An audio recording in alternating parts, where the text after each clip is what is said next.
Hello everyone, I'm Anthea Lang and I'm a local history author and tour guide with a love for and an unhealthy obsession with cemeteries.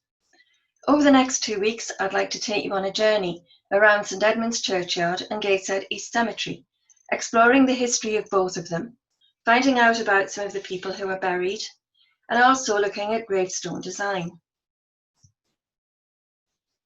In this first part, I'm going to tell you about the history of both graveyards, and then we're going to have an in-depth look at St Edmund's churchyard. But first of all, I need to tell you a little bit of history.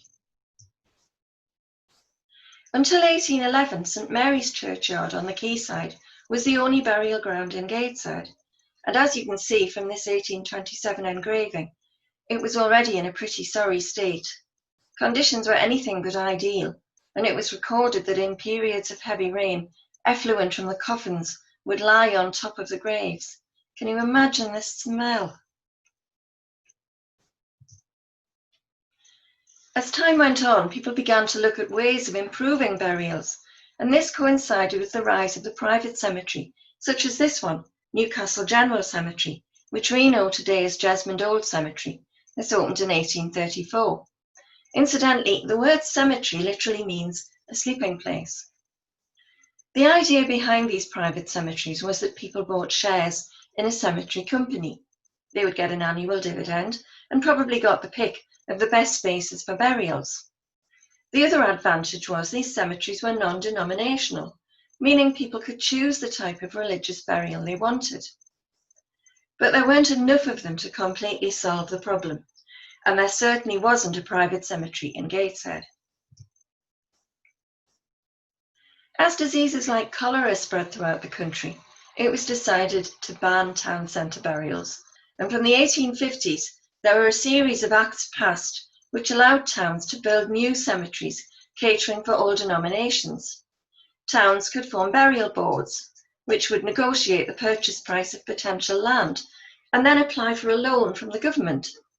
In Gateshead, the then rector John Davies agreed to sell 20 acres of his land at £250 an acre for the purpose of building this cemetery. As a result, Gateshead Council borrowed £11,000 from the Public Works Loan Office upon security of a mortgage of the Borough Fund and payable by 30 annual instalments at 5% interest. The cemetery was constructed to plans by John Lamb, who was paid £200. What you can see in this photograph is one of 2 raised beds which were built as part of the cemetery design, one in the consecrated section and another in the unconsecrated section. The cemetery opened in 1862, and to date, approximately 117,000 people have been buried here, although many are in unmarked graves. So this is a plan of the cemetery which dates to the turn of the 20th century. We know this because the East Cemetery wasn't known as that until the opening of Saltwell Cemetery in 1905. Until then, it was simply known as Gateshead Cemetery. You can see here the purple outline square, which is St Edmund's churchyard, and next to it, outlined in pink, is the consecrated section of the cemetery. The rest of the plots are the non-consecrated. And although altogether 20 acres of land were bought by the council, it was decided to use the area that's shaded yellow for housing. However, this never happened. The houses were never built, and the whole area is now used for burials.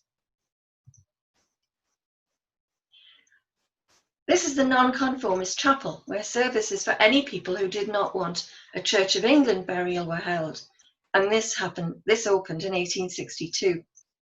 It was agreed that there was no need for a Church of England chapel, as burial services could take place at St Edmund's Church. 33 people applied to be cemetery superintendent, and the council drew up a shortlist of 4. John Usher, who had been successively Chief of the Watch Committee, the police, Master of the Union Workhouse, and Registrar of Births, Marriages and Deaths, was selected as the cemetery superintendent and lived in this house on the left, which also contained the cemetery offices. He began his duties on the 3rd of March 1862 at £70 a year, with the house, coals, gas and water free. This is a close-up of the gable end of the house, and you can clearly see Gateshead Council coat of arms above the window. Now this little cottage is classed on the map as the lodge, but I suspect this was built as a gardener's cottage. In July 1862, Thomas Inglis was appointed as gravedigger, and he was allowed to live rent-free in this house. Here's a view of the cottage from Sunderland Road and the cemetery gates. It was always considered a good idea to have a lodge at the entrance to a cemetery, as a warning to all that they were being watched. The superintendent's house serves the same purpose at the other entrance to the cemetery on Wordsworth Street. By the time the cemetery opened in 1862, John Davies had died, and his successor as rector was this man, Edward Prest. Still a comparatively young man when he came to Gateshead, Prest was a very different man to his predecessor. He was a church reformer and zealous in his pursuit of those who arrived late or had a rather casual attitude to church services. He became increasingly infuriated that Church of England burial services interrupted the scheduled services at St Edmund's Church. Now, St Edmund's Church, the one that we're talking about here, mustn't be confused with St Edmund's Church on Gateshead High Street.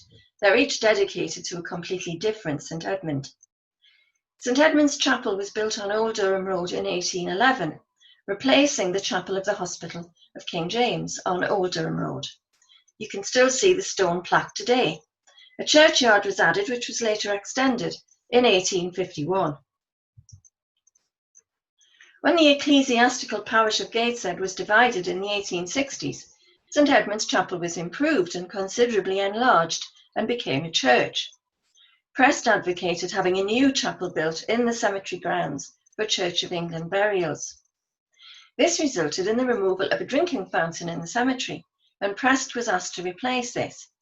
Well, you can see the council's point of view because that drinking fountain was less than 6 years old.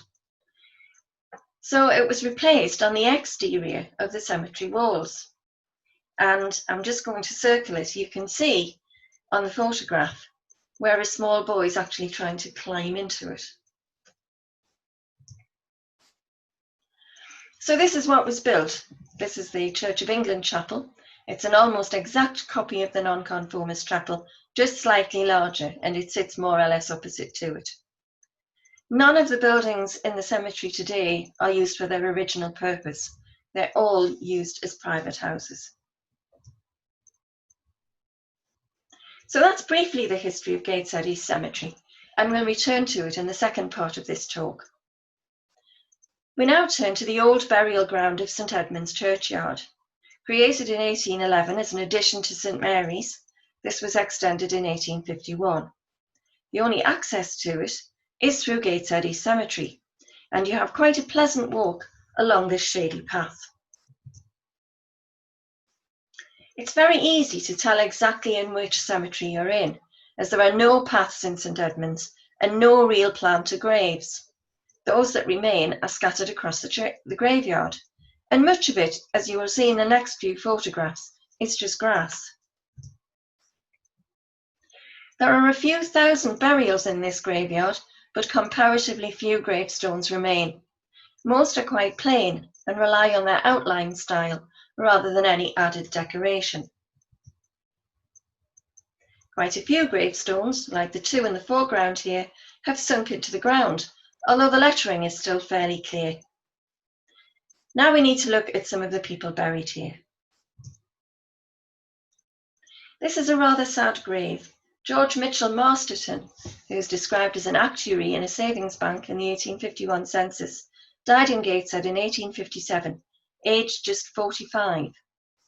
But he was predeceased, and all are in this grave saving one son who died in Spain by his first wife, his sister-in-law, and 6 children, of whom only 2 survived past the age of 5, both of whom were dead by the age of 19.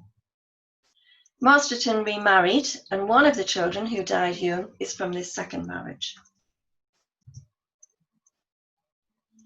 Now this is a fine gravestone to the memory of Commander David Atkinson. We know that Atkinson served as mate in the Princess Royal under Mr. John Hawkes, the father of George Hawkes, Gateshead's first mayor. He was taken prisoner by the French near Barcelona when the French Revolution broke out.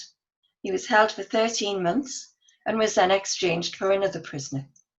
He became a seaman in the Royal Navy and fought under Captain Miller in the Theseus, a 74-gun battleship, at the Battle of the Nile under Nelson's command.